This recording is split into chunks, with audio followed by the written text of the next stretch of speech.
सभी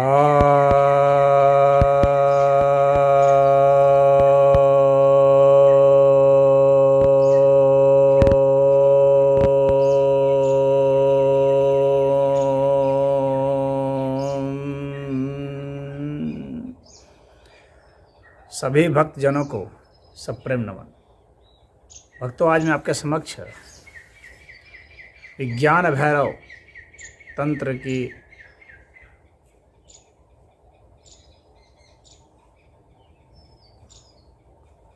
तंत्र के 8वें श्लोक की व्याख्या करने जा रहा हूँ। यह 8वां श्लोक कह रहा है,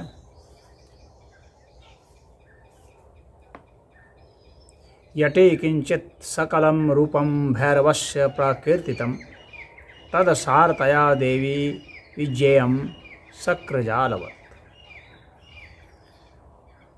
अर्थात यहाँ भैरव जी उत्तर दे रहे हैं।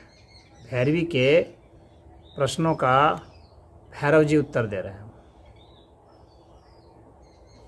और अपने उत्तर में वह कह रहे हैं कि यह जो साकार स्वरूप है, यह साकार स्वरूप, यह भैरव का जो साकार स्वरूप है, यानी जो निराकार अस्तित्व है, उस भैरवी जी ने पूछा था निराकार क्या है, साकार क्या है, निष्कल क्या है, सकल क्या है। तो यहाँ पहले वो सकल का ही वर्णन कर रहे हैं और कह रहे हैं कि यह जो सकल रूप है भैरव का, यह सकल रूप क्या है। तो यह, हे देवी, यह कैसा है? यह शक्रजाल है। शक्र अर्थात इंद्रजाल की तरह है यह। इसका सार तो यही है कि यह इंद्रजाल है। अर्थात इस संसार को ही कितने लोग जो हैं वे मानते हैं कि यही सच है, इसके सिवाय सच और क्या हो सकता है, क्योंकि यही देखने में, महसूस करने में यही आता है।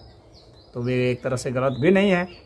वे कहते हैं कि यह संसार जो है सही है, आँखों से देख रहे हैं, रूप को देख रहे हैं, रंग को देख रहे हैं, आकार प्रकार को देख रहे हैं, लंबाई चौड़ाई ऊंचाई नीचाई देख रहे हैं, इसी संसार की ध्वनियों को सुन रहे हैं, इसी संसार की गंध को सूंघ रहे हैं, इसी संसार के स्वाद को चख रहे हैं, इसी संसार के स्पर्श को महसूस कर रहे हैं, और जो चिंतन कर रहे हैं वह भी इसी संसार का है, और जो दर्द महसूस हो रहा है वह भी इसी संसार का है। जन्मना इसी संसार में है, मरना इसी संसार में है, तो फिर यह संसार ही तो सत्य है और यही संसार का सार है। तो कहते हैं कि यही जो संसार का सार है, इसी को लोग समझते हैं कि यही सार है, यही सत्य है, और इसी के लिए जीते हैं, मरते हैं, इसी के लिए हर तरह के कर्म को करते हैं। परंतु यह कर्म कैसा है? यह इंद्रजालवत है, यह शक्रजालवत है, यह एक जाल जैसा है।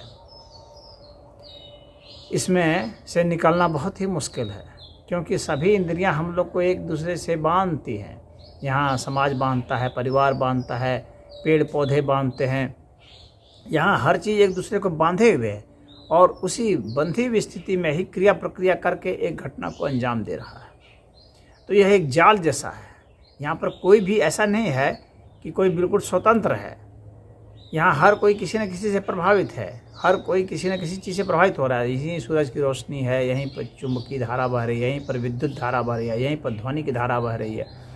सब धाराएँ यहाँ बह रही हैं और सभी एक दूसरे को बांधे हुई हैं। टस से मस कोई नहीं हो सकता। तो कोई भी जो घटना घट रही है, इन सभी की क्रिया प्रक्रियाओं से घट रही है। तो यह सकल संसार का सिद्धांत है, और यहाँ जो है संयोजन और विभाजन की घटना हो रही है। मूल रूप से टूट रहे हैं, जुट रहे हैं, यही घटना चल रही है, और ये घटना अनंत काल से चल रही है, अनंत काल तक चलेगी। अब यहाँ प्रश्न यह उठता है कि क्या इस घटना से भिन्न भी कुछ घटना है? तो इससे भिन्न भी घटना है। इसलिए भिन्न घटना होगी कि इस सूक्ष्म, जो सूक्ष्माति सूक्ष्म बिंदु है, उससे सूक्ष्म और क्या होगा? जो सूक्ष्म होगा फिर वही निराकार अस्तित्व कहलाएगा। उसके विषय में वे खैर आगे बताएंगे, लेकिन यहाँ पर वे सिर्फ इतना ही बता रहे हैं कि यह जो संसार है ये जालवत है, इस जाल में फंस करके आदमी दम तोड़ देता है, यहीं जन्मता है, मरता है, जन्म मृत्यु के चक्र में लगातार फंसता जाता है। यही इंद्रजाल है, माया का जाल है। और इसी को आगे वो बताएंगे वे कैसे स्वप्नवत है, और फिर धीरे धीरे उसका फिर निदान बताएंगे इसमें से निकलने का। तो ये साकार अस्तित्व का है, फिर निराकार अस्तित्व का भी बताएंगे। तो साकार अस्तित्व का तो इतना ही है सजल, लेकिन इस साकार अस्तित्व को गाइड कौन कर रहा है, यह एक बहुत बड़ी बात होगी। यह क्रिया प्रतिक्रिया कर कैसे रहा है? क्या ये अपने आप ही कर रहा है? अपने आप कैसे क्रिया प्रक्रिया करेगा? इसका कोई प्रेरक नहीं होगा तो प्रेरणा कहाँ से पा रहा है? खोज सारे वैज्ञानिक लोग, सारे ऋषि महर्षि, सारे साधक यही खोज करते हैं कि आखिर ये क्रिया प्रक्रिया किसकी प्रेरणा से कर रहा है। चुंबक किसकी प्रेरणा से कर रहा है? विद्युत किसकी प्रेरणा से चल रहा है? प्रकाश किसकी प्रेरणा से गति कर रहा है? स्वतः स्फुरित प्रेरणा नहीं है इसकी। क्यों नहीं है स्वतः स्फुरित? इसलिए स्वतः स्फुरित नहीं है क्योंकि इनके आकार प्रकार है, क्योंकि इनका रूप स्वयं ही बदलता है, इसलिए स्वतः स्फुरित नहीं हो सकते। जिसमें भी कुछ बदलाव होगा वह स्वतः स्फुरित नहीं होगा, बल्कि उसको कोई ना कोई स्फुरन दे रहा है। यह यहाँ पर मुख्य चीज़ जो पकड़ने वाली है वो यही है, इसका कोई न कोई गाइड करने वाला तत्व है जो कि इनको गाइड करता है, जिससे क्रिया प्रक्रिया करके ये घटना को अंजाम दे रहा है। यह स्वतः स्फुरित नहीं है। हालांकि बहुत लोगों को ऐसा लगता है कि यह स्वतः स्फुरित है। स्वतः स्फुरित नहीं हो सकता। नहीं होने के पीछे कारण यही है क्योंकि इसका रूप बदलते हैं। जब रूप बदलते हैं तो आखिर वो बदलाव किससे हो रहा है? तो कोई ना कोई और है जो कि इसको बदल रहा है।